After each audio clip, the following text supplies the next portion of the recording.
ጤና ይስጥልኝ አድማጮቻችን፣ በክፍል 2 ተመልሰናል። ቅድም እንግዲህ በተነጋገርነው በመጀመሪያው ፕሮግራማችን ላይ ለማሳየት እንደሞከርነው የኮሚኒቲውን ችግሮች ከሞላ ጎደል ወንድሞቻችን አሳይተውናል።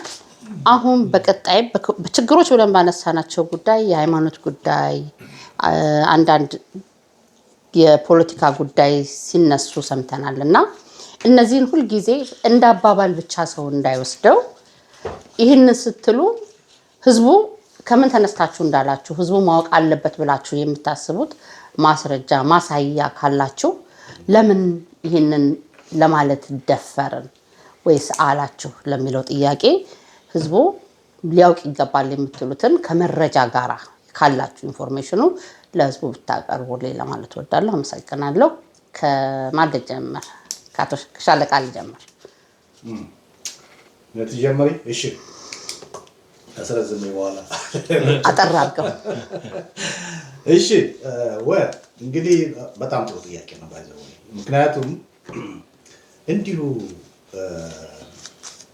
ዝም ብሎ አሉባልታ አንዳንዱ ስለ ሃይማኖት እና እምነት፣ ስለ ብልጽግና ወንጌል፣ ስለ ፖለቲካ ምናምን ሲናወራ እንደው ለፖለቲካ ፍጆታ ምናወራ አድርጎ ይወስደዋል። ልክ ነሽ። ይሄ ማስረጃ ያስፈልገዋል። ማስረጃ ስላለን ነው። በአካል በአደባባይ በጣም ይሄን ነገር ላለማንሳት በጣም ብዙ ተጠንቅቀናል። ምክንያቱም ሊከፋፍል ስለሚችል ምሳሌ ኦርቶዶክሱን ከሌላው ሃይማኖት ከሌላው ሌላውን ከሌላው ሚለይ ነገር በፖለቲካ ቢሆን በመሰረቱ ፖለቲካ ብሔር በዩ የሃይማኖት እምነት ልዩነት ያለና መኖር ያለበት ነገር ነው። ይሄ በህገ ደንባችን ላይ ገና 2009 እንደገና ሲደራጅ ይሄ ኮሚኒቲ ተጽፏል። ዓላማው ምንድነው የሚለው የማህበሩ ዓላማዎች ላይ ተራ ቁጥር 2 የምታየው ይሄ በአማርኛ ስለሆነ 2009 ነው። 2010 ላይ በእንግሊዝኛ ተተረጎመው ይሄው ራሱ ስለሆነ ነው። የሃይማኖት፣ የጾታ፣ የብሔር፣ የእድሜ፣ ፖለቲካ ወዘተ ልዩነት ሳይኖር ማንኛውንም የማህበሩን ደንብ የተቀበለ ኢትዮጵያዊ ወይም ኢትዮ አሜሪካዊ የሆነን ሁሉ እንደ አንድ ማህበረሰብ ወይም ኮሚኒቲ በጋራ መብቱን ለማስከበር ይችል ዘንድ ድርጅታዊ ኃይል ለመፍጠር ነው። ይሄ ኮሚኒቲ ተቋቋመባቸው ዓላማዎች አንዱ እሱ ማለት ምን ማለት ነው? ማንንም ማግለል አይቻልም ማለት ነው። ይሄንን የጣሰ ሌላም ቦታ አለ። ይሄንን የጣሰ ተቋም ወይም ግለሰብ ከኮሚኒቲው ይባረራል። የአባላት ግዴታ እና መብት ላይ አለ። ሲጀመር ራሱ 2009 ይሄ ነገር የሃይማኖት ድርጅቶችና ሲቪክ ተቋማት ተወካይ እንዲልኩ ሲደረግ ያልተወከለ የተደራጀ የሃይማኖት ተቋም አልነበረ። ከፕሮቴስታንት እምነት ተከታዮች 3 ድርጅቶች ነበሩ። 3 ዛሬ አንድ ነው ያለ። አሁን ያንዱ በጣም እየመጠቀ ያስቸገረን ነው እንጂ ያኔ አንድ ብቻ ነበር። 3 ሮሆቦት ቢባል በጣም ጠንካራ የሆነ የማህበረሰብ ማለት የፕሮቴስታንት ነው ያለበት፣ ጴኔሄድ የሚባል እንደገና ኢትዮ ወንጌላዊት አሁንም ያለው ምን ሁለቱ ወጥተዋል። ለምን እንደሆነ አላውቅም። ያን ጊዜ ግን 3 ነበሩ። በፖለቲካም ወያኔ የሚደግፍ ወያኔ የሚቃወም ሁለት ማርያሞች እነሱ ሳይቀር እንዲገቡ ተደርጎ በብዙ ጥረት ገብተው ይሳተፋሉ። በፖለቲካ ልዩነት ግን እንከሳከስ ነበር ውጭ። በኮሚኒቲ ጉዳይ ላይ ግን ይሄ እንዳይገባ ተባብለን የጀመርነው ህግ ተሰረቀ እና ማንንም ማያገል እንዲሆን ነው የተሰራው። የኮሚኒቲ ያደገውን ተቀባይነት የሚያገኘው በአጭር ጊዜ ውስጥ በዚህ ዓላማችን መሰረት ነው። አንዱን ፖለቲካ መደገፍ ይችላል፣ መቃወም ይችላል። የራሱን ፖለቲካ ግን ማራመድ አይችልም። የራሱን እምነት ግን በሌሎች ላይ መጫን አይችልም። በዚህ መንገድ ያመጣናቸው ሰው ድርጅቶች የሃይማኖትም ቢሆኑ ፖለቲከኞች አሁን ወደ ምን መጡ? ከ15 ዓመት በኋላ ሌላውን መግፋትና መንጠቅ ፍላጎት ውስጥ ገቡ። ይህን ያደረገው አንድ የሃይማኖት ተቋም ነው። አምሳውሌቱ ሰይድ ዛሬ በግልጽ መናገር አለብኝ። ያም የዚህ የብልጽግና ወንጌላውያን ናቸው። አሁን ይህ ሾክ ሊያደርገው ይችላል ሰው እነማን ናቸው? የወንጌላዊ ቤተክርስቲያኖች ያሉ አባቶችና ሁሉም አይደሉም። እዚያ ጓደኞቻችን አሉ፣ እኛም የደግፈዋሉ። ከዛ ውስጥ መጥተው የሚናገሩ ከተወከሉት ሰዎች ውስጥ አንደኛው አቶ ዲንቃ የኛ ደጋፊ ነበር ከዛ ከወንጌላዊ ቤተክርስቲያን ውስጥ። በኋላ ግን ተከለከለ። እኛም አይናችንን ላይ ስልክ ማንመልስ ብሎ ጠፋ። ታስታውሻለሽ? አንቺም ታውቂዋለሽ። ስለዚህ ይሄ ነገር ከላይ ከአባቱ የጀመረ ነው መሆኑን ማሳያዎች ምንድን ናቸው ያልሽው በወሬ እንዳልሆነ ሰው እንዲገነዘበው ስለምፈልግ ማስረጃዎችን ማቅረብ ፈልጋለሁ። አንደኛውና ዋናው የጽሁፍ መረጃችን ምንድነው? የኮሚኒቲ ፓስተር ብለው እኛ ከመንቀታችን በፊት ከኛ በፊት በነበሩት አመራሮች ላይ ፓስተር ታከለ ደበሌ የኮሚኒቲው ፓስተር ቋሚ ፓስተር ነው ተብሎ በደብዳቤ በቤተክርስቲያኑ ዋና ኃላፊ ተፈርሞ የተጻፈ ደብዳቤ አለ። ፓስተርነት ሹመቱን የሚያገኘው በኮሚኒቲው በሚሰጠው አገልግሎት ነው ተብሎ ይህ ሰው የኮሚኒቲውን እያገለገለ ነበር። እንደ ፍልፈል ህገወጦችን እየደገፈ ሌላ የሃይማኖትና የፖለቲካ ተልዕኮ በኮሚኒቲው ውስጥና ነጠቃ ሌላውን መግፋት እና የተደራጁ የኦርቶዶክሳውያን በዝተዋል፣ ውክልና ሲቀር እነሱን እናጠፋለን በሚል ሲቀሰቅስ የነበረ ሰው በግልጽ በየቦታው ማለት ነው። ይሄ ደብዳቤ አለ። ደብዳቤውን አምጡ ከተባለ ልንለጥፈው እንችላለን። ሁለተኛው ይህ ሰው በተለይ ፓስተር ታከለ ማለት ነው ህገወጥነትን መደገፍ ማበረታታትና ተባባሪ መሆን አንዱ ስራው ነበር። እዚህ ከተመረጥንበት ጊዜ ጀምሮ እሱም አንዱ ተወካይ ነበር። ስለዚህ ይህ ሰው የመጨረሻውን ኩዴታ ሲደረግና ህጋዊውን አካል አባረናል ሲሉ ሶስቱን ስብሰባ መራን ካሉት ሰዎች ውስጥ አንዱ እሱ ነው። የተሰጠውን የህዝብ አደራ ግን እሱ ሚሽኑን የተቀበለው ከዋናው ከቤተክርስቲያኑ አስተዳዳሪ መሆኑን ደግሞ ያረጋገጥነው በምንድን ነው?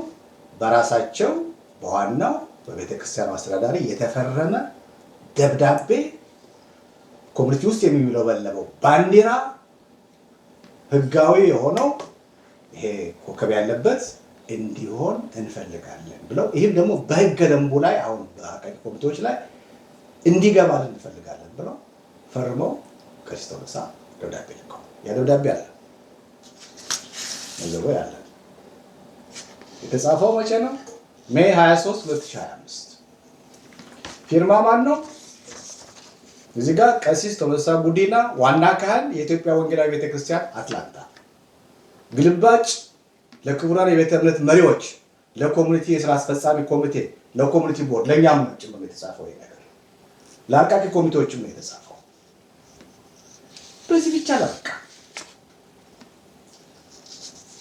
ከዛ በኋላ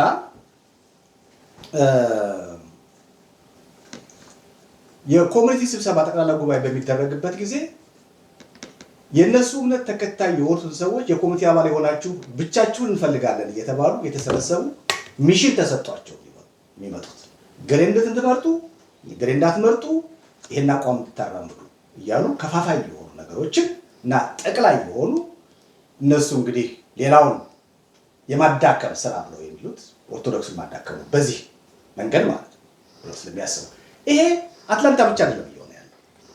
በተለይ ከብልጽግና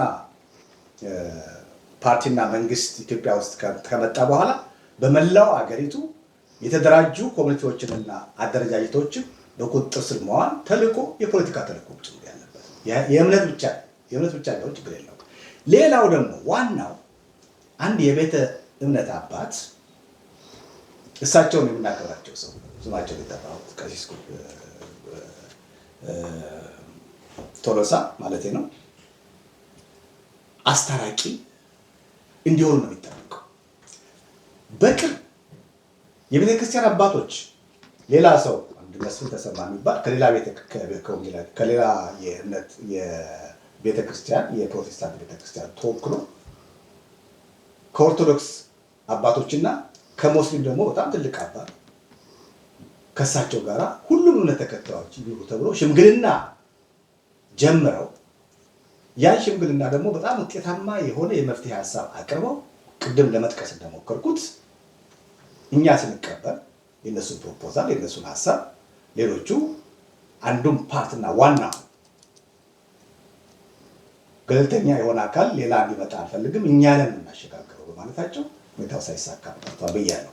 ከዛ ወዲህ እንደገና በቅርቡ አንድ የህግ አዋቂ ወንድማችን እሱ አስተባብሮ አባታችን ሊቀ ጳጳሱን ጭምር አነጋግሮ ከእስልምና ሃይማኖት ዋናውን አነጋግሮ እሳቸውም ደግሞ ካልመጡ ይሄ ነገር መፍትሄ ያገኝም ብሎ እሳቸውን በግል አነጋግሮ ሶስታቸው ተገናኝተው ሶስታቸው የትልቁ እምነት ተከታዮች ተነጋግረው ይሄን የኮሚኒቲ ችግር ሰላማዊ በሆነ እርቅና ድርድር እንዲፈቱት ማድረግ ይችላሉ ብሎ እኛን ጠይቆ በደስታ ቀጥል በእኛ በኩል ፈቃደኛ ነን ብለን ሁሉም ከተስማሙ በኋላ ቀጠሮ ይዘው መጨረሻው ሰዓት ላይ ቀጠሯቸውን አፍርሰው እግዚአብሔር ወደዛ ቦታ እንድመጣ አልመራኝም ዛሬ ይቅርታ ብለው ስብሰባው አፍርሰው ቀሩ።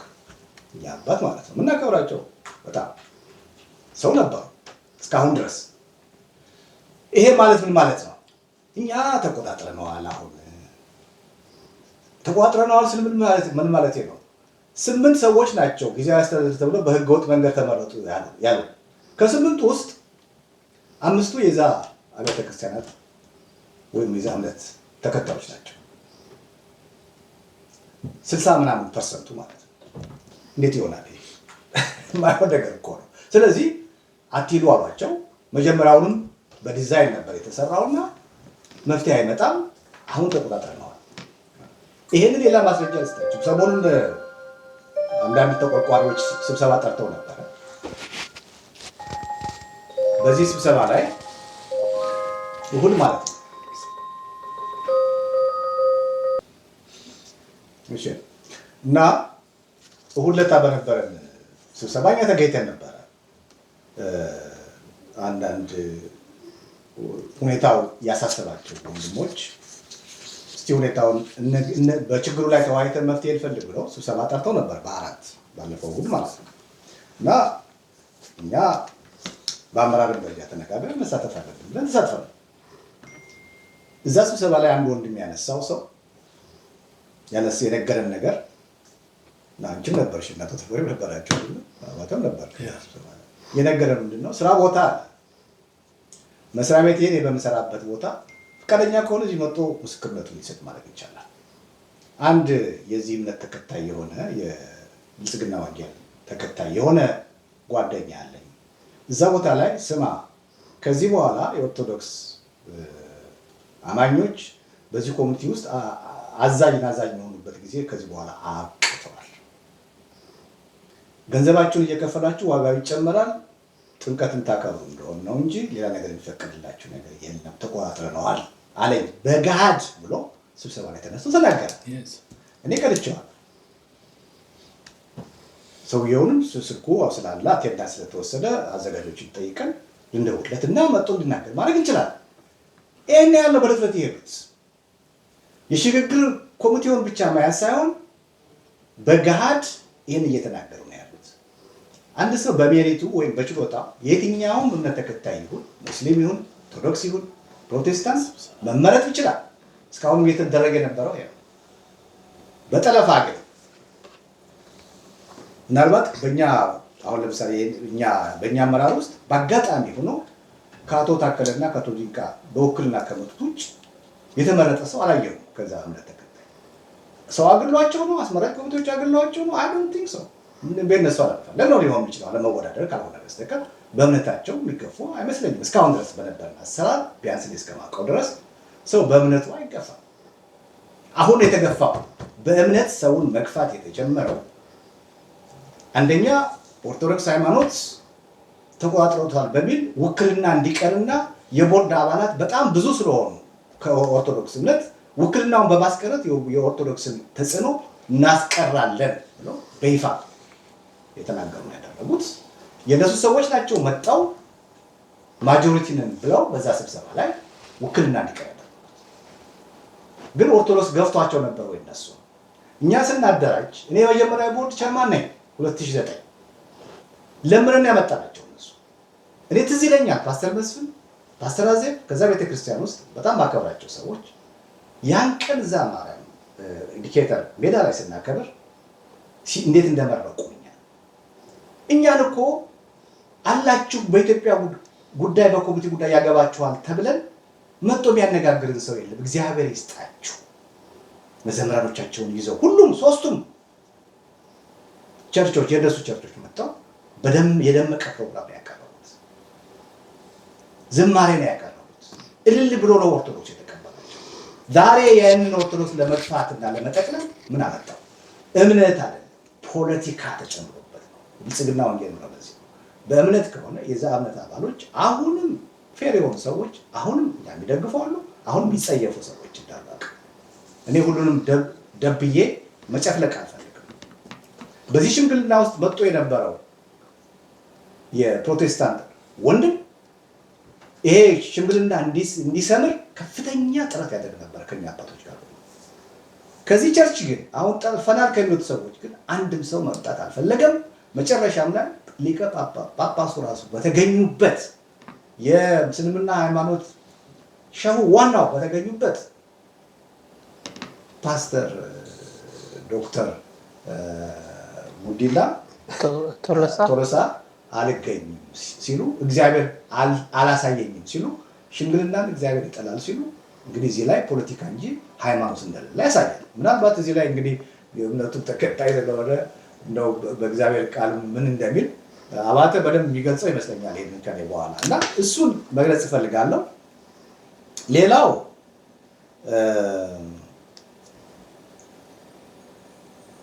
እንግዲህ በዚህ ሁኔታ ላይ ከተቀጠለ ይህን ሁኔታ እውነቱን ለመናገር የሃይማኖት አባቶች አሁን ግልጽ ሆኖላቸዋል። ሁሉም ገብቷቸዋል ምን እንደሆነ። የእስልምና ሃይማኖት አባቱም ገብቷቸዋል፣ ለህዝብ ይናገራሉ። አላቅ ነገር ግን ገብቷቸዋል ምን እየሆነ ምን እየተካሄደ እንደሆነ ገብቷቸዋል። እና አንድ ነገር ግን እኛ ልናረጋግጥ የምንፈልገው ይሄ ነገር እንዴት ሊፈጠር ቻለ? በአንድ በኩል የሌላው ድክመት ነው።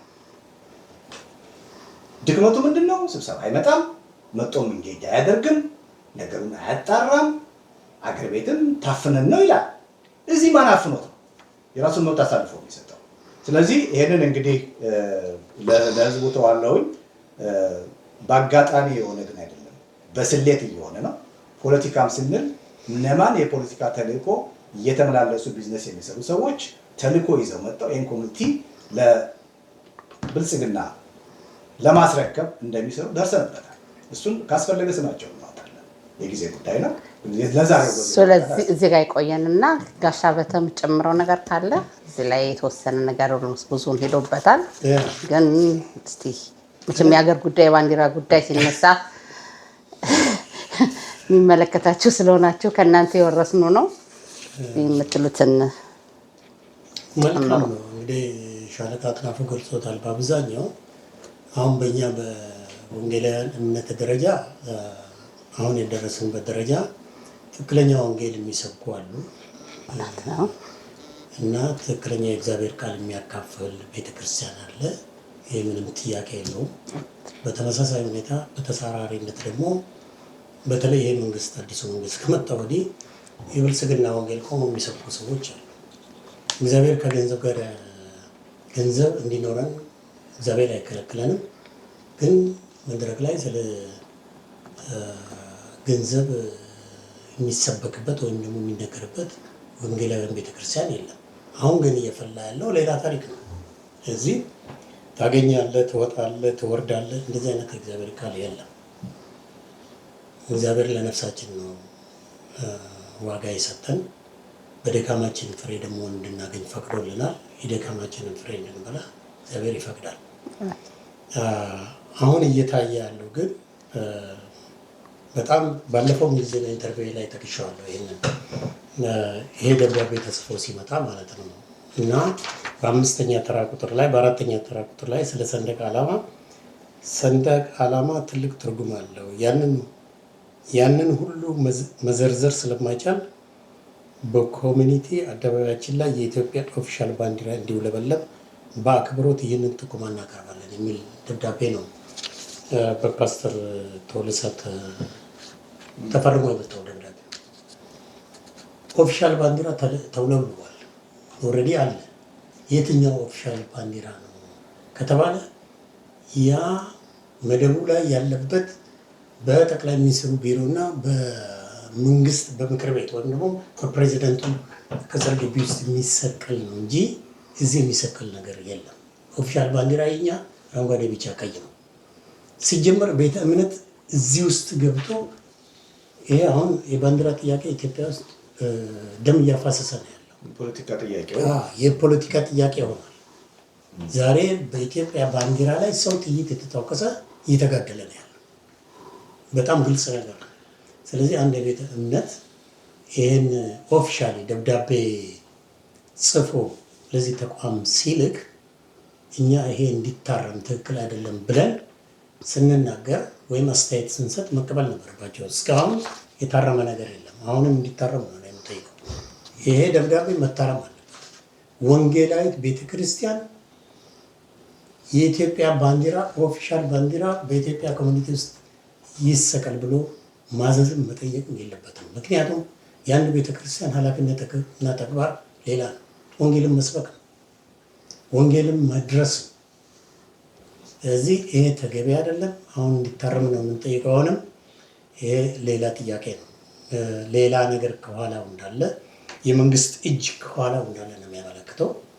በየቦታው ደግሞ አሁን የኢትዮጵያ ውስጥ ያለው መንግስት ይሄን ነው እየሰራ ያለው። እዚህ ብቻ አይደለም፣ ሌላም ቦታ እጁን አስረዝሞ የተለያየ ነገር እየሰራ ነው ያለው። በሰላም የነበረው ነበር እየከፋፈለ ነው። ስለዚህ ጥንቃቄ ያስፈልገናል። ሻለቃ ጨርሶታል። በዚህ ጉዳይ ላይ እዚሁ ላይ አበቃና ሌላ በቤተ ክርስቲያን ላይ የራሴ ሀሳብ አለኝ፣ እመጣበታለሁ። ቀጥልበትና እዚሁ ላይ ጨረሰ ነው ልቀጥል። መልካም። እንደዛ ከሆነ እንግዲህ የዚህ እኔ በጣም በዚህ በቤተ እምነቶች በኩል በጣም ቅሬታ አለኝ። ቅሬታ ምንድን ነው? አብዛኛው አባላት የቤተ ክርስቲያን አባላቶች ናቸው እዚህ ውስጥ ያሉት፣ እዚህ ኮሚኒቲ ውስጥ ወንጌላውያንን ጨምሮ ማለት ነው። ወንጌላውያን ቤተ እምነቶችን ጨምሮ ኦርቶዶክስ እና ሙስሊም ወገኖቻችንን ጨምሮ በጠቅላላ የቤተ እምነት ተቋም ናቸው። ያ ነው ተቋሙ እንዳይነካ ብለን ስንጮህበት የነበረው ለዚህ ነው፣ ለሌላ ነገር አይደለም። ውክልና ነው። ስለዚህ በዚህ በኮሚኒቲ በኩል አባቶች የማከብራቸውን ያህል ሁሉንም ቤተ እምነቶች በዚህ በኮሚኒቲ ውስጥ በተፈጠረው ጉዳይ ግን ገለልተኝነት እንዳያሳዩት፣ ይህን የወቀሳ መልእክት ነው ማስተላለፈው። የወቀሳ መልእክት ነው ማስተላለፈው። ወንጌል እውነት ነው። ወንጌል እውነት ነው። ክርስቶስ ስጋ ለብሶ ወደዚህ ምድር ሲመጣ ወንጌል እንዲሰበክ ነው፣ እውነት እንዲነገር ነው እንጂ ለሌላ ዓላማ አይደለም። የክርስቶስ ደቀ መዛሙርቶች በጠቅላላ ሐዋርያቶች የሞቱበት የተሰቀሉበት፣ አንገታቸው የቆረጡበት እኮ እውነት ነው። ዛሬ እውነት ሲረገጥ፣ እውነት ሲጨፈለቅ ለምንድን ነው ዝም የሚሉት? ቤተ እምነቶች ለምንድን ነው ዝም የሚሉት? ለምንድን ነው በቸልተኝነት የሚያልፉት?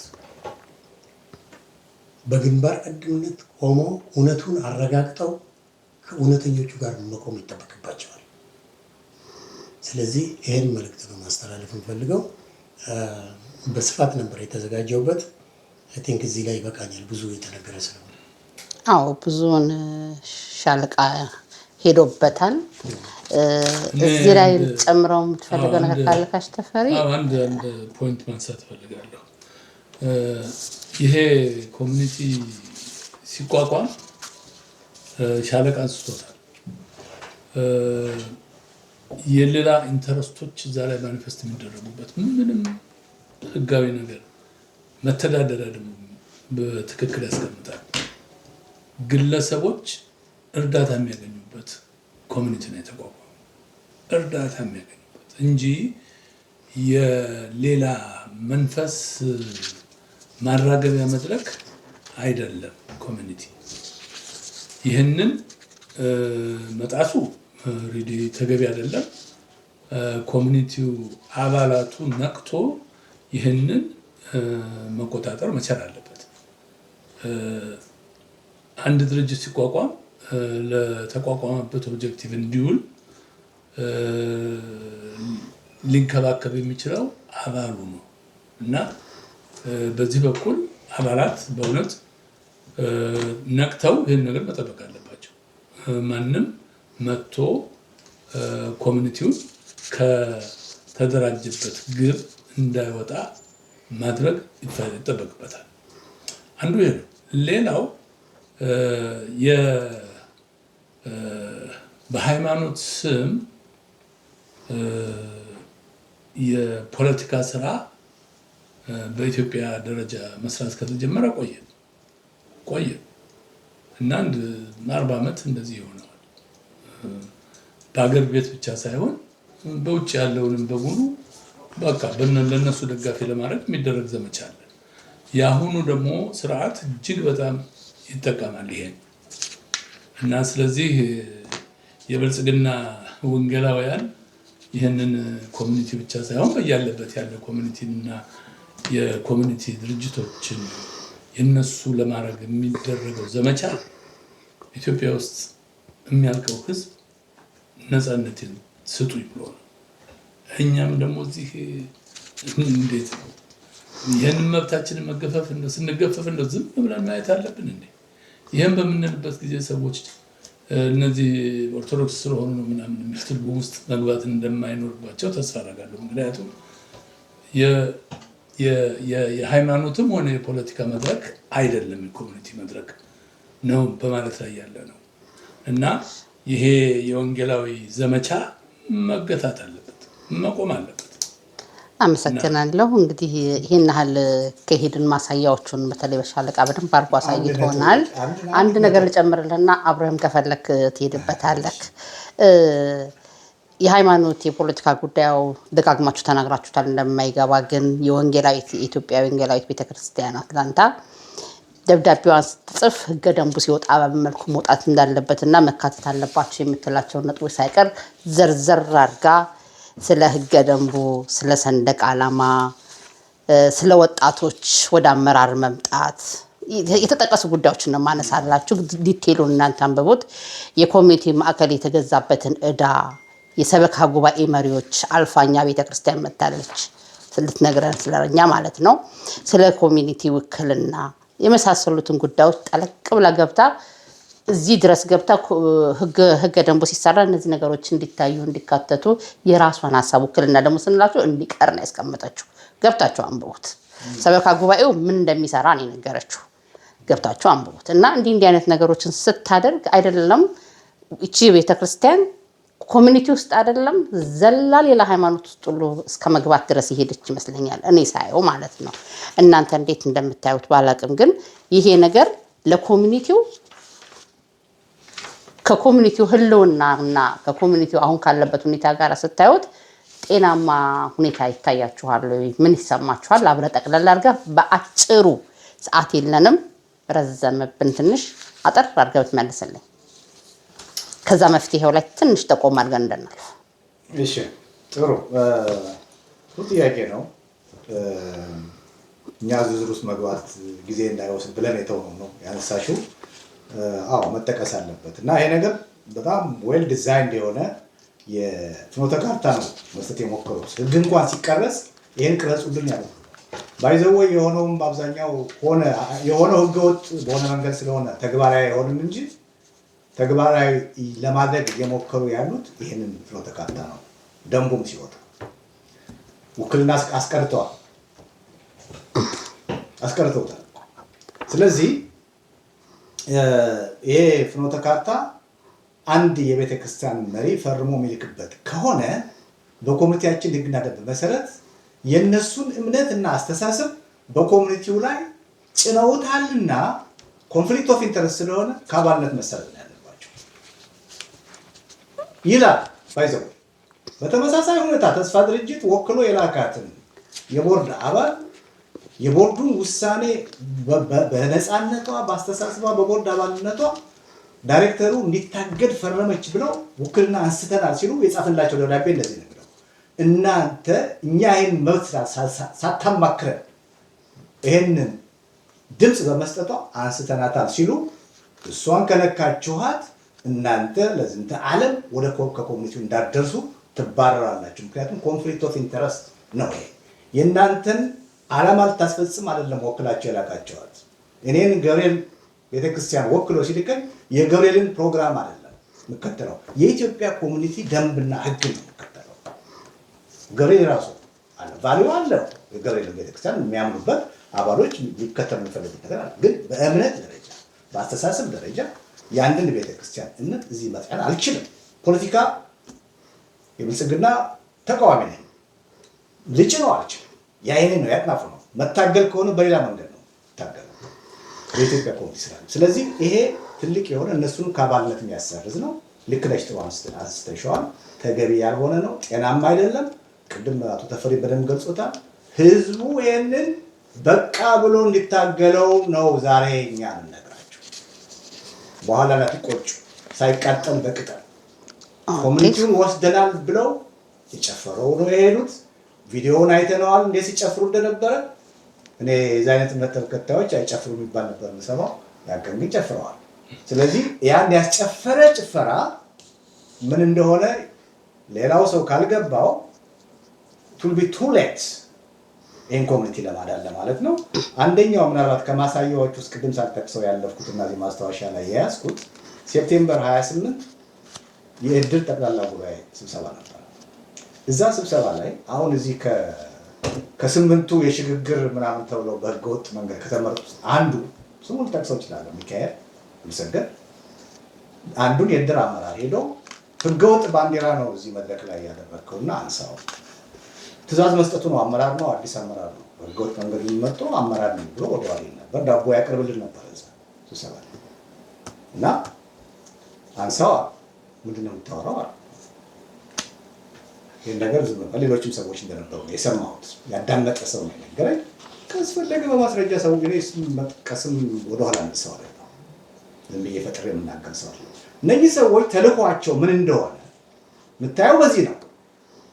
እዚህ ቁጭ ብለን እዛ አገር ቤት አረንጓዴ ቢጫ ቀይ በመልበሳቸው የሚታሰሩ የሚደፈሩ የተገደሉም አሉ ኦርቶዶክሳውያን፣ ሌሎችም በአብያተ ክርስቲያናት ውስጥ እየሰቀሉ እንዳይሰቅሉ ተከልክለው ባሉበት ሁኔታ አሁን ደግሞ እዚህ በነፃው ሀገር ውስጥ እንዲህ አይነት ጫና ከወዲሁ ለመፍጠር ሲሞከርና ኮሚኒቲው ሲጠለፍ ዝም ብያ ያለው ካል እና ይህን ካላመን በኋላ እንዳይቆጭ ነው ወይም እንዳይቆጭሽ ነው። አመሰግናለሁ። እውነት ነው። እዚህ ባንዲራ ላይ ከመጣን በእውነት ትክክለኛው አረንጓዴ ቢጫ ቀይ ተቀምጦ ቀይሩ መባሉን ያው ሰምተነዋል በወሬ ደረጃ። ግን እነሱ ራሳቸው እንዲጠይቁ የምፈልገው ይሄ ባንዲራ ከመጣ እንኳን የአሁኑ ኮከብ ምናምን ነገር ያለበት ከመጣ እንኳን በወያኔ ዘመን 27 ዓመት ተቀምጦ ነበር። ያኔ ለምን አልጠየቁም? ኮሚኒቲ ውስጥ አልነበሩ? እስቲ ይሄን ጥያቄ ለራስ ለእናንተ አልጠየቁት። እነሱ ዛሬ ይሄ ኦፊሻል ብሎ ያኛውን ማምጣት ሲፈልጉ ያን ጊዜ የት ነበርን ብሎ ራሳቸውን እንዲጠይቁ ነው። ስለዚህ ኮሚኒቲው ኢትዮጵያ በምትገለጽበት ቀደም ጀምሮ በምትታወቅበት ባንዲራ እንግዲህ እስከ ጊዜው ድረስ አለ።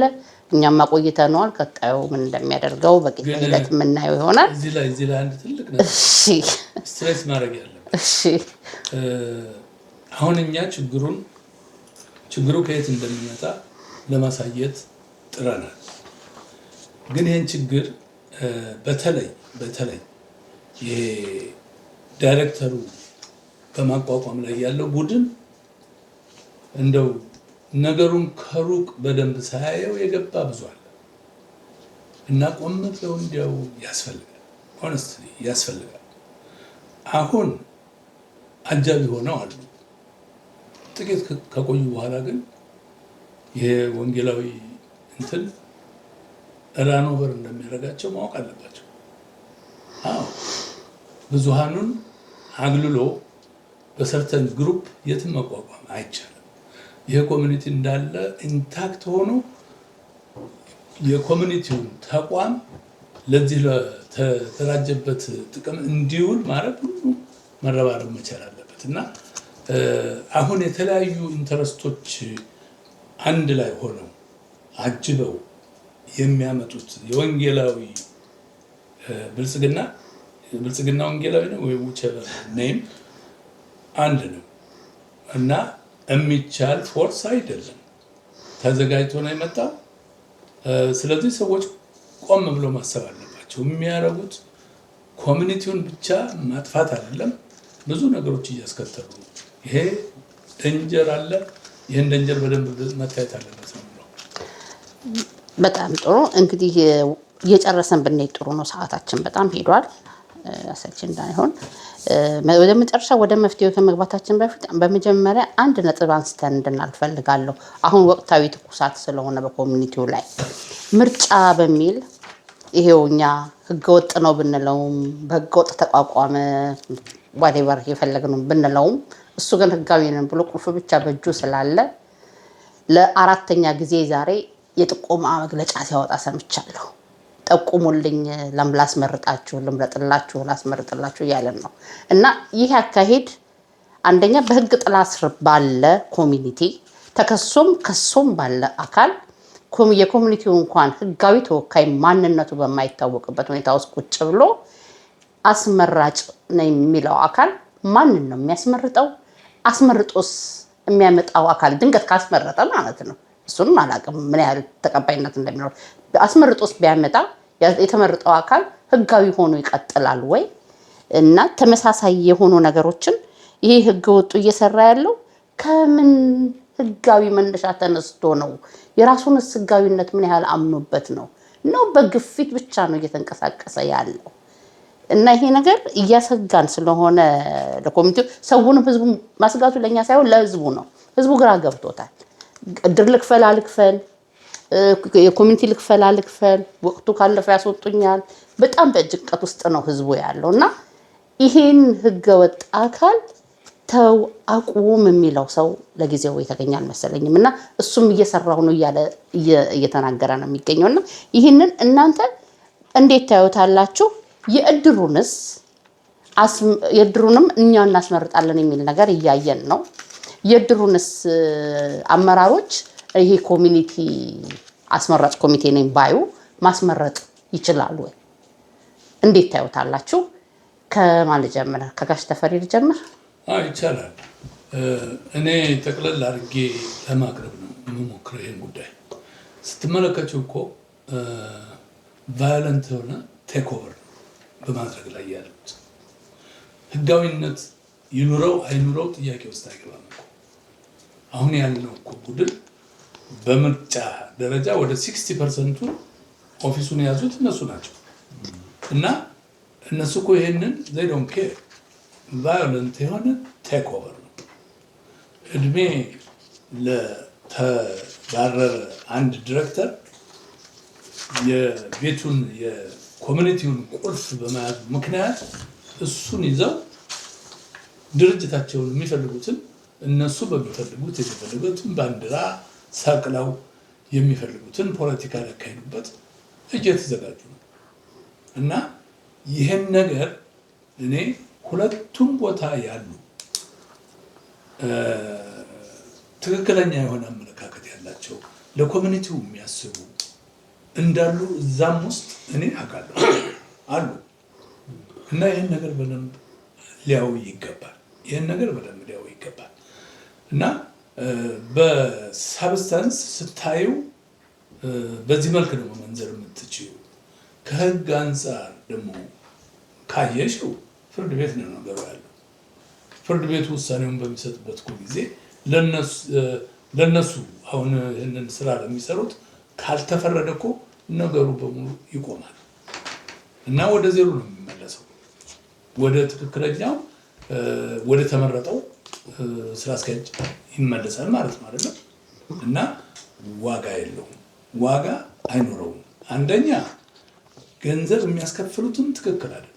አካውንት የለም፣ ተዘግቷል የኮሚኒቲ አካውንት እና ፎር ዋትኤቨር ሪዝን ምን አይነት ገንዘብ ምንም መቀበል አይችሉም። ሌጋልም አይደለም፣ አካውንተብል የሆነ ሲቹዌሽንም የለም እዛ ውስጥ እና ሰዎች ገንዘባቸውን ዱብ ላይ ለምን እንደሚወረውሩ አላውቅም፣ ግን ትክክል አይደለም ይህን ማወቅ አለባቸው።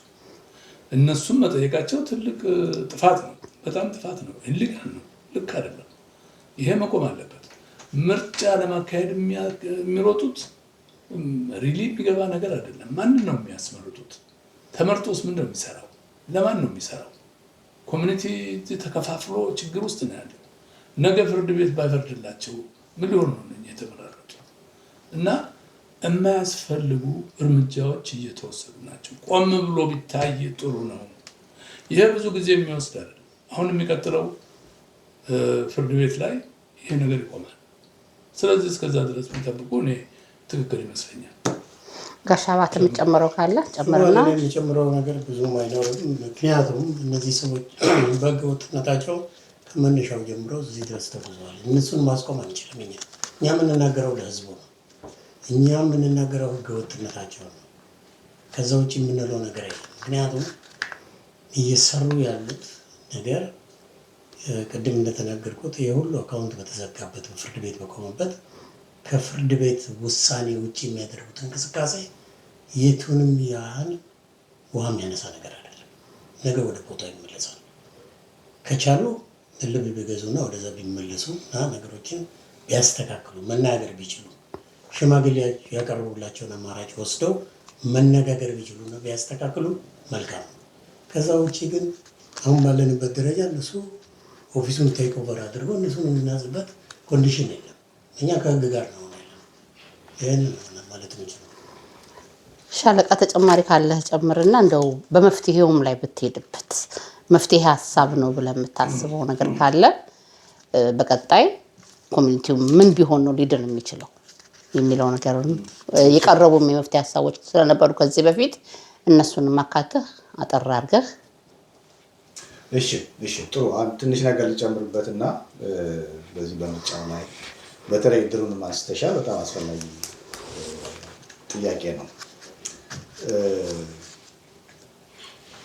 ይሄ እንግዲህ አንድ ኪ ነገር ተናግረዋል ቺፍ አቶ ተፈሪ አባተም ትልቅ ነገር ተናግረዋል። ይህን ሁኔታ ታግሎ ማስቆም ያለበት ህዝቡ ነው፣ እኛ አይደለም። እኛ የእሳት ራት ሆነናል። እስካሁን ድረስ ብዙ ጊዜያችንን ገንዘባችንን አጥፍተናል።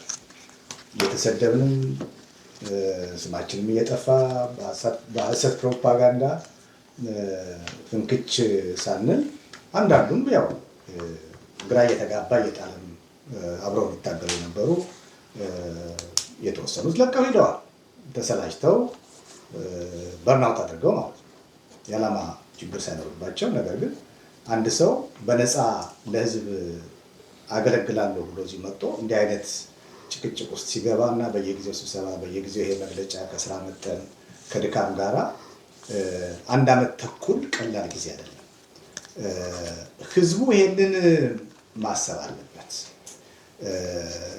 እኔም ሆንኩኝ እዚህ ያሉ ወንድሞቼ እና እናንተ እና ይሄን በዚህ ትግል ላይ የሚሳተፉ ሴቶች እህቶቻችን ወንዶችም ጭምር ይሄን የህግ ማስከበር እና የሞራል ጉዳይ ሆኖብን እንጂ ከዚህ ኮሚኒቲ በግል የምንፈልገው ጥቅም የለም፣ ከኛ አይፈለግም ሊሆን እንጂ እና ነገር ግን ይሄንን በተገቢ ባልሆነ መንገድ ልክ የኤቮ ጉዳይ እነሱ ደግሞ እንደሚያስቡት የተለያየ ቁርሾ ነበርና በቁርሾ ምክንያት የሚለው ነገር መሰረተ ቢስ መሆኑን ማወቅ አለበት ህዝቡ።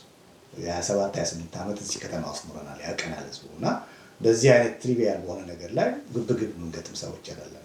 እና ብዙ ሰው ለፍቶበታል። ይህን ኮሚኒቲ ለማፍረስ ሳይሆን ለመገንባት ነው ጥረት እያደረግን ያለ ነው። አሁን መፍትሄው የሚገኘው በሁለት መንገድ፣ አንድ በህዝቡ ግፊት በሚመጣ ሽምግልና በአባቶች የጀመሩት ፍኖተ ካርታ ተግባራዊ ሲሆን እና ፌር የሆነ ኢሌክሽን አንድ፣ ሁለተኛ ነገር ደግሞ ትራንስፓረንት የሆነ ኦዲት ተደርጎ ስናስረክብ ያኔ ነገሩ ነገ ማድረግ እንችላለን። ይሄን በእኛ በኩል ቆማችንን ለሽማግሌዎች ሁሉ ገልጸናል። ስለዚህ ህዝቡ ፕሬዠር ማድረግ አለበት። ይሄ ምርጫ እና ምናምን የሚባል ነገር ሲጀመር ምርጫ ለማድረግ ኮንዱሲቭ የሆነ ሰላማዊ ሁኔታ ይፈልጋል። አንድ ልብ መሆን አለበት። አንድ መሆን አለበት። ይሄ ኮሚኒቲ ነው። ኮሚኒቲ የሚገነባው በአንድነት በፍቅር እንጂ በልዩነት አይደለም። ስለዚህ ያንን ለማጥፋት ነበር ሽማግሎቹ ያቀረቡት ፍኖተ ካርታ። እሱን አልቀበልም ያለ ሰው ኮሚኒቲ እንዲጠፋ የፈለገ ሰው መሆን አለበት። ይሄ ደግሞ በእኛ ጎራ የለም፣ በእነሱ ጎራ ነው። ስለዚህ አንድ እሱ ነው። ሁለት ደግሞ የግድ ነውና በህግ የተያዘ ጉዳይ አለ። ቅድም የጠቀስኩት ከሰናል። ይሄ ነገር የኮሚኒቲው ህጋዊ ተጠሪ ማን እንደሆነ አትሊስት ፍርድ ቤቱ እስኪለይ ድረስ ምርጫም ሆነ ገንዘብ ማዋጣት ሆነ መሰብሰብ ህገወጥ ነው። ስለዚህ ከዚህ መቆጠብ አለባቸው። ህዝቡም መተባበር ያለበት አይመስለኝም። ምክንያቱም ያ ፍርድ በሚመጣበት ጊዜ የሚወሰን ውሳኔ አንዱ ቡድን እንዲቀጥል ያደርገዋል፣ ወይኛ ወይ እነሱ። ኮሚኒቲውን ግን ከመከፋፈል ያድነዋል አያድነው? ያ እንዳያድነው እኛ ፍቱን ነው ብለን የምናስበው አባቶች ያቀረቡልን ፍኖተ ካርታ እንትኑ የለም። ፔፐሩ ያቀረቡት ፍኖተ ካርታ 5 ስቴጅ ያለው መጨረሻ ላይ አንድነትንና ፍቅርን ዘርቶ የሚሄድ ኮሚኒቲውን የሚያስቀጥል ጉዳይ ነው። እነሱ በራሳቸው ጊዜ እንዲያቀርቡ ባለፈው እሑድ በነበረን ስብሰባ ህዝቡ ጠይቋል።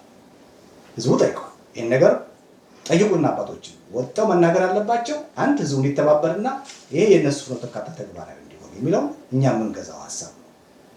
ከዛ በተረፈ ግን በህግ የተያዘ ጉዳይ በህግ እስኪቋጭ ድረስ መምረጥም መመረጥም ገንዘብ መሰብሰብም ሌላም ነገር ማድረግም ዋጋ ቢስ ስለሆነ አባላት አርፋችሁ ቁጭ በሉ። እናንተም ሌሎቻችሁ ወንድሞቻችንን ስላልገባችሁ ከሆነ ነገሩን ተረዱት፣ አርፋችሁ ቁጭ በሉ። እድሩን በተለይ ደግሞ በሚመለከት አስመራጭ ኮሚቴ ነን የሚሉ ሰዎች የእድሩንም አባሎች 5 ሰዎች ለማስመረጥ ጥቆማ ስጡን ሲሉ ሰማዋቸው። የሚገርም ነገር ነው። እድሩ እኮ ሴፕቴምበር 28 በተደረገው ስብሰባ ራሱን ችሎ ከኮሚኒቲው እንዲወጣ ተወስኗል እኮ በራሱ 513 ሳይሆን 513 የኮሚኒቲው ኮድ ነው። 501 C12 የእድሩ ኮድ ነው ተብሎ በጣም በብዙ ድምፅ እኛም ደግፈ ነው አልፏል። ኮሚኒቲው የራሱ ባይለው ይኖረዋል፣ የራሱ ከኮሚኒቲው ውጭ ማለት ነው። አሁን አለ ያለው የራሱ ተቋጣሪ ኮሚቴ ይኖረዋል፣ የራሱ ቦርድ ይኖረዋል፣ የስራ አስፈጻሚ ኮሚቴ ልክ እንደ ኮሚኒቲ ይኖረዋል፣ የራሱ የታክስ አይዲ ይኖረዋል፣ የራሱ የሴክሬታሪ ኦፍ ስቴት ሬጅስትሬሽን ይኖረዋል። የእድር አሁን አመራሮች ያሉት እየሰሩ ያሉት በድሮ ህግ መሰረት ነው እንጂ በአዲሱ ህግማ መሰረት ከሆነ ኮሚኒቲው ራሱን የቻለ ስለሆነ እዚህም ውስጥ መታየትም የለባቸውም። እድሩን መጠራት የለበትም በመሰረቱ። ስለዚህ ማስመረጥ አይችሉም። መጀመሪያ ይልቅስ ያን ቀን የተሰጣቸው ማንዴት ለእድሩ አመራሮች ገንዘብን በጀት የጠየቁበት ምንድን ነው? ህግም የሚያማክራቸው ሰው በጀት ስጡን ብለው ፍቀዱልን ብለው የፈቀድላቸው በጀት ህገ ደንቡን አርቅቀው ያን የእድሩን ነው ማለት ነው ለአባላት ጠርተው ማጸደቅ አለባቸው። የትኛውን አባል? የእድሩን አባላት ብቻ። ኮሚኒቲው አይመለከተውም። እዚህ በትሩ ላይ በመዋቅሩ ላይ በነጠብጣብ አሳይተውታል ህግ አርቃቂዎቹ። በነጠብጣብ ማለት የትብብር ግንኙነት ነው እንጂ ያላቸው የተዋረድ ግንኙነት ከዚህ በኋላ የኢትዮጵያ ኮሚኒቲ ቦርድም ሆነ የኢትዮጵያ ኮሚኒቲ ስለ እድሩ አያገባው ተብሎ ተወስኗል። ያን ውሳኔ ለማድረግ ደንቡን አውጥተው አጸድቀው ከዛ በኋላ ነው ወደ አዲስ ኢአይኤን አውጥተው አዲስ ስም ስሙን ሁሉ ቀይረው ያን ደግሞ ለአባላት አጸድቀው ብቻ ነው ወደ ምርጫ ቤት የሚችሉት እንጂ ይሄ የኢትዮጵያ ኮሚኒቲ አስመርጣል የተባለ ያውም በህገ ወጥነት መንገድ በህጋዊ እንኳን ቢሆን የእድሩን ኮሚኒቲ በጠቅላላ ጉባኤ ላይ ያስመርጣል። ምክንያቱም የኢትዮጵያ ኮሚኒቲ የጠቅላላ ጉባኤ አባላት በሙሉ የእድር አባሎች አይደሉም። አንድ ሁለተኛ እድሩና ኮሚኒቲው ተለያይተዋል። ፎር ጉድ ተለያይተዋል። ከዚህ በኋላ ኮሚኒቲው የሚደርስበት ችግር ምክንያት ሰዎች አስከሬን ሞቶ ሰርቪስ እንዳያገኝ ገንዘብ እንዲከለከል አይሆንም።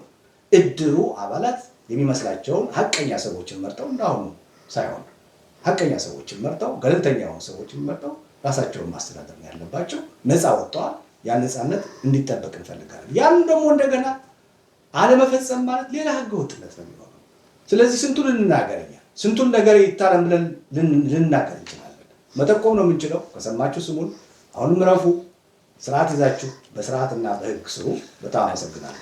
እንደ እውነቱ በጣም አመሰግናለሁ። ግን ሆኖም ቀርም አሁንም እየሰራን ነው የሚሉ የእንትን አባላት የስራ ማን ነው የአስመራጭ ኮሚቴ አባላት ነን ባዮች ለመሆኑ በየትኛው ገደብ እየሰሩ ምን እንደሆነ ለማወቅ ተቸግረናል። አሁን ስንመለከተው በወደቀ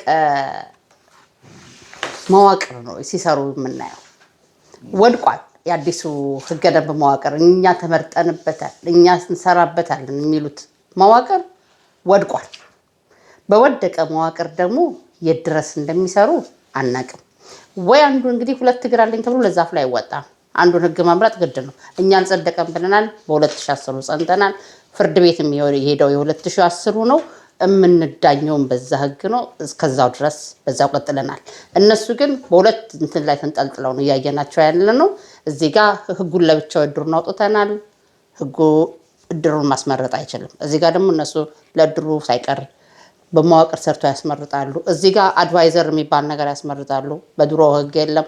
ድብልቅልቅ ያለ ነገር ነው። ለነገሩ እኔም ግራ ገብቶኛል። ብዙ ማለት አልፈለግም እዚህ ላይ እና በተጨማሪ አንድ ነገር ብቻ ልጨምርና ጥቅልል አድርጎት ከ5 ደቂቃ ባነሰ ከተቻለ በቀደም ሁለት ጃንዋሪ 4 ኮንሰርን ነን የሚሉ የኮሚኒቲ አባላት በጣም ኮሚኒቲውን በቅርበት ያገለገሉ እንዳየናቸው በጣም ትልልቅ ሰዎች በጣም የበሰሉ ሰዎች ኮሚኒቲውን ይመለከተናል ችግሩ ብለው ስብሰባ ጠርተው ነበር። ኮንሰርን ነን ብለውና በዛ ስብሰባ ላይ ተገኝታችሁ ነበር ወይ? እናንተ ከተገኛችሁ ከስብሰባው የተገኘው ውጤት ምን ነበረ? እንደው ባጭው ላልተገኙ የኮሚኒቲያችን አባላቶች ብታብራሩልን አመሰግናለሁ። ያ ከንሰርን የሆነ ኮሚኒቲ ስብሰባ ብሎ የጠራው ቡድን ጥረት ያደረገው ይሄ ኮሚኒቲ አሁን እስካሁን እንደገለጽ ነው ችግር ላይ እንደሆነ ገብቶታል እና ከዚህ ችግር መውጣት የሚችለው ምን መሆን አለበት ብሎ ከተሰብሳቢዎች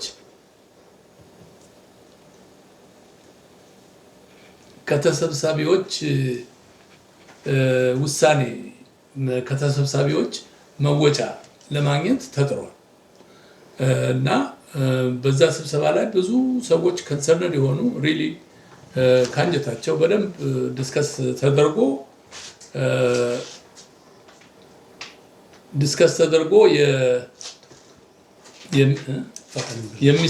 የሚስማሙበት ደረጃ የተደረሱ ብዙ ነጥቦች አሉ። አንደኛ ይሄ ነገር ቅድም ሻለቃ ያለው ነው። ይሄ ነገር በፍርድ ቤቱ ቢመጣ ሶሉሽን አይደለም። the best solution በሽምግልና የሚገኘው ነው።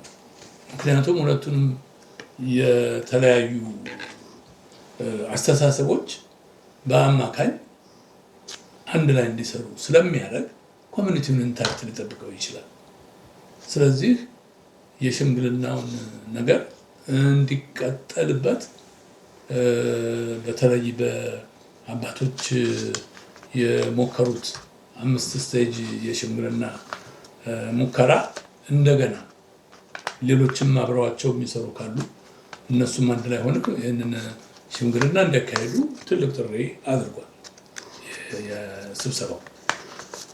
በሌላ በኩል እዚህ ያወራነውን በሙሉ አውርተናል። ይህ በፍርድ ቤት የሚካሄደው ነገር እስካለ ድረስ በሌላ ጎራ የሚደረገው ሽርጉድ የሚጠቅም አይደለም። ማቆም እንዳለባቸው፣ ገንዘብ መከፈል እንደሌለበት፣ እነዚህ የመሳሰሉት ነገሮች በሙሉ ዲስከስ ተደርጓል እና እኔ እንደው በቀላሉ ስትገመግሚው የሽምግልናው ነገር ነው የኮሚኒቲ ሶሉሽን ሊያመጣ የሚችለው እና በሱ ግፉበት ብሎ የነበረው ያን ቀን የነበሩ የስራ አስፈጻሚ ኮሚቴዎች እና የቦርድ አባላት እና ተቆጣጣሪ ኮሚቴው የገንዘብ ቤቱ ነበሩ ለጋር የተመረጡት እና ዲሬክተሩ በዛ አካባቢ ያሉት ማንም የመጣ የለም እና አለመምጣታቸው ጠቃሚ አይደለም። ግን የመጣው በደንብ ዲስከስ አድርገው ሪሊ እኔ ኮንክሉድ አድርገው የሄዱት እንደ ተከተልኩት በሽምግልና እንዲያልቅ መገፋት አለበት የሚል ነው። ሌላ መጨመሩት ካለ ጋሻ አባት ኦኬ ሻለቃ እዚህ ጋር ሌሎች የተረሱ ነጥቦች አሉ። አይ ይሄ ጉዳይ ጥሩ ጥያቄ ነው። እዛ ስብሰባ ላይ ነበርኩኝ። አቶ ተፈሪ እንዳለው በዛ ስብሰባ ላይ ተጠራ ሁሉም ሰው ማለት የዚህ ወገን ይባል ብለው አይደለም የሚጠሩት። እኛ እንደ አመራር አመንበት በዛ ላይ መገኘት መፍትሄ ከተገኘ ማንም ሰው ይጥራን እኛ እንሄዳለን እና እነሱም ሪሊ በጣም ነው ይብል ተስፋ ነበረኝ እኔ ሌላው ወገን ማለት ነው እና ውይይቱ በጣም ጥሩ ነበረ። እንደ መፍትሄ ከተሰጡት እና የሪዞሉሽን ብለው ያሳለፉት ነገር አንዱ የሽምግልናው በጣም በአድናቆት ነው የተቀበሉት። ነገር ግን የሽምግልናው ጥረት እስካሁን ድረስ የከሸፈው በአጋጣሚ የድሮ ሽማግሌዎችም ውስጥ ሰብሳቢ የነበረው ሰው በቦታው ነበረ እና እሱም ያጋጠመውን ነገር ምስክርነት ሰጥቷል ለዛ ነበረው ታዳሚ እና ብዙ ሙከራዎች አንድ ሽምግልና አይደለም ከ3 ከ4 ሽምግልና በላይ ተሞክሮ የከሸፈው በእነሱ ነው። ስለዚህ ይሄ ነገር አሁንም በአንድ ወገን ፍላጎት ብቻ ሊሳካ ስለማይችል የተጀመረው የህግ ይዞታ መቀጠል እንዳለበት ተወስኗል። እሱን አይደለም ያው ተወስኗል እና እንዲያውም ይሄ ነገር እኛ ነግረናቸዋል። እኔ ከዚህ በኋላ እኛ ከኪሳችንም ከምን ገንዘብ እያዋጣል አመራሩ ወይም የተወሰነ ሰው ይሄን ሊወጣው አይችልም ስንላቸው ባንዘጋጅበትም ብለው የተወሰነ ገንዘብ ፈንድ አዋጣዋል። ይሄ ነገር እንዲቀጥል ማለት ነው እና እንዲያውም ጥሪ ያደረጉት ምንድነው ይሄ ነገር ለህዝቡ ተገልጾ ህዝቡ ዲፌንድ ማድረግ አለበት፣ ገንዘብ ማውጣት አለበት። ምክንያቱም የህጉ ሁኔታ በህጉ አሸንፈን ኮሚኒቲውን ለማዳን ብቻ ሳይሆን አማራጭ የሌለው ጉዳይ ነው። 200,000 ቅባት ተዘርፈዋል ለናን ዘረፋ ነው ለኔ ደጋግሜ ነው የምናገረው። ሌሎች ነገሮች ህገወጥ ስራዎች ከቀጠሉ የምናስተምርበት ሌላ ሜካኒዝም የለም ሽምግልናው ካልሰራ። ስለዚህ ይሄ ነገር መቀጠል አለበት፣ መቆም የለበትም። የሚችለውን ያህል እንረዳቸዋለን በቋሚነት ብለው ተመዝግበው የሚችሉትን ደግሞ ክፍያ ከፍለው ህዝቡም ይሄን ነገር ለማዳን መረጃ የለውም መረጃ ስጡት ብለው እንዲያውም ዛሬ ራሱ እንድንወጣ የገፉን እነሱ ናቸው። ውጡና ንገሩት እኛ አልናቅ። አንዱ ታዋቂ ሰው ነው እዚህ ሀገር። እኔ አሁን የምትሉትን መረጃ እስካሁን ድረስ አልነበረኝም። የተረዳሁት ነገሩ ዛሬ ነው። ሰው አያውቅም። ውጡና ንገሩት እና ይደግፋችሁና ይሄ ነገር ሰላማዊ ነገር ማያልቅ ከሆነ ግፊትም የሚያደርገው ውጤትም የሚያመጣው የተያዘው የህግ ጉዳይ ስለሆነ መቀጠል አለባችሁ የሚል ውሳኔ ተወስኗል እና በዚህ አጋጣሚ ለህዝቡ የምጠራው ደግፉን ነው። የምትደግፉን ለራሳችሁ ስትሉ ለእኛ ለኮሚኒቲውን ለማዳን እና መብታችሁን ለማስከበር የምትፈልጉ ከሆነ ይህንን ህጋዊ ኮሚኒቲ የመረጣችሁትን እና የወከላችሁትን አግዙ፣ እርዱ። ማትረዱት ከሆነ እኛ ቤት እያስያዝን ለእናንተ ልንከራከር አንችልም። እስካሁን ብዙ መስዋዕትነት ከፍለናል። ይህንን ሜሴጅ ማስተላለፍ እፈልጋለሁ። አመሰግናለሁ። በጣም አመሰግናለሁ። በጣም ጥሩ ውይይት ነው ያደረግነው። በተለይ መጨረሻ ላይ በተለይ እኔ ራሴ በግሌ ከሁሉ ስብሰባ አንድ ጥሩ ነገር ጠብቄ ነበር። ለምን ገለልተኛ ሆነው ከሁለት ወገን የሚመጣው ኃይል ይመጣና እንደው ክርክርም ካለ ውይይትም ካለ ተወያይተን የሆነ አንድ ጥሩ ነገር ላይ እንደርሳለን ብዬ ነበር። ከዛ ባለፈ ደግሞ ቤቱ የወሰነው ውሳኔ በጣም ቆንጆ ውሳኔ ነው። ስለዚህ እያንዳንዳችሁ እርግጠኛ ነኝ ሁሉንም ኢንፎርሜሽን ይደርሳችኋል፣ ትሰሙታላችሁ። እኛም ለማድረስ እየሞከርን ነው። ይህን ጉዳይ ተመልክቷችሁ ጊዜ ሰጥታችሁ አዳምጣችሁ ከተረዳችሁት አብራችሁን እንድትቆሙ ወይ በሽምግልናው አባቶችን ገፍታችሁ ሽምግልናውን እስከ መጨረሻው በፍጥነት ይህን ምርጫ ከመካሄዱ በፊት አስቁማችሁ ኮሚኒቲው በቀጣይ አንድነትን አቅፎ ወደፊት እንዲጓዝ ታደርጉታላችሁ። ይሄ መልእክቴ ለአባላት ጭምር ነው። ለአባላት ነው ሞስት እያስተላለፍኩ ያለሁት። በሌላ በኩል ደግሞ ይህ የማይሆን ከሆነ ደግሞ ወደድንም ጠላንም ህግ ይለየናል። ህግ ደግሞ እንዲለየን ከፈለጋችሁና እውነትን ትራስ አድርጋችሁ ስለ እውነት የምትቆሙ እውነትን ታሸንፋለች ብላችሁ የምታስቡ አካላት ካላችሁ ልክ ሁለት መተው የራሳቸውን አስተዋጽኦ የራሳቸውን ድርሻ ተወጥተው እንደሄዱት አካላት እናንተም ራሳችሁን ኮሚትድ አድርጋችሁ አብራችሁን ቁሙ። በድምፅም በሐሳብም በገንዘብም በሁሉም ነገር ደግፉን፣ እንሰራለን። ይህም አይሆን ዝምታ ምርጫችሁ ከሆነ እንግዲህ እኛም ዝምታለኛም ሊቀል ስለሚችል የሚቀጥለውን አማራጭ በግላችን ልንወስደው እንችላለን። ስላዳመጣችሁን ከልብ እናመሰግናለን። ሰላም ቆዩን። በሚቀጥለው በዚሁ ቻናላችን ደግመን እንገናኛለን። ሰላም ቆዩልን። አመሰግናለሁ። ምናልባት ነገር ይቅርታ፣ እንዴት ነው ታዲያ የምናግዛችሁ ብላችሁ የምታስቡ ሰዎች ካላችሁ ያ ግብረ ኃይል ተቋቁሟል።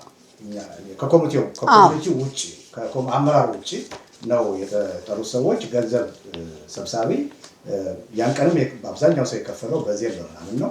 ያን የዜል ናምበር እና ስም ምናልባት በኢሲኤኤ ኢንክ እና በመሳሰሉት ኢሲኤኤ ኦፊሻል የሚል የቴሌግራም ቻናል አለ። ብዙ ጊዜ ኮሚኒኬት ብናደርግበት እኛ እዛ ላይ እንዲለጥፉ እንመክራቸዋለን። እዛ ላይ ሲለጥፉ ያን አይታችሁ በምትችሉት እርዳታ በጣም በፍጥነት ታዲያ በጣም በፍጥነት መሆን አለበት። ጊዜው በጣም መጥፎ ነው እንደተባለው ግን አማራጩ ከዛ ወዲህ ከዚህ ከፌብሩዋሪ 1 ምርጫ ከሚሉት በፊት እነዚህ ነገሮች መጠናቀቅ አለባቸው። ወደዛ ከገባን አጉል ነገር ውስጥ ልንገባ ስለምንችል መቆም ያለባቸው ነገሮች በሌላ መንገድ በሽምግልና ካልቆሙ በህግ ስለሚቆሙ ያን ለማድረግ ደግሞ ሪሶርስ ስለሚያስፈልግ ያላችሁን ሁሉ እርዳታ ለማድረግ ሞክሩ። በጣም እናመሰግናለን። አመሰግናለሁ።